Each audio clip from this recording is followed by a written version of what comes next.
கர்த்தருடைய பரிசுத்த நாமத்திற்கு ஸ்தோத்திரம். இன்றைய நாளுக்கான தேவ வார்த்தை ரோமர் 15ஆம் அதிகாரம் 16, 17 மற்றும் 18ஆம் வசனங்கள்.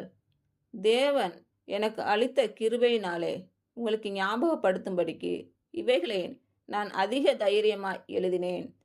ஆதலால் நான் தேவனுக்குரியவைகளை குறித்து இயேசு கிறிஸ்துவை கொண்டு மேன்மை பாராட்ட எனக்கு இடம் உண்டு. புறஜாதியரை வார்த்தையினாலும் செய்கையினாலும் கீழ்ப்படிய பண்ணும்படிக்கு அற்புத அடையாளங்களின் பலத்தினாலும் தேவ ஆவியின் பலத்தினாலும் கிறிஸ்துவானவர் என்னை கொண்டு நடப்பித்தவைகளை சொல்வதை அல்லாமல் வேறொன்றையும் சொல்ல நான் துணிவதில்லை. இன்று பிறந்த நாள் மற்றும் திருமண நாள் காணும் அனைவருக்கும் இயேசு கிறிஸ்துவின் நாமத்தினாலே வாழ்த்துக்கள். கர்த்தர் உங்கள் பலவீனங்களை மாற்றி உங்களுக்கு பலத்தை கட்டளையிடுவாராக. கர்த்தர் உங்களையும் உங்கள் பிள்ளைகளையும் உங்கள் பிள்ளைகளின் பிள்ளைகளையும் ஆசீர்வதிப்பாராக.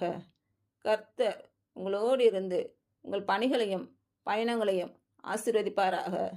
ஆமேன்.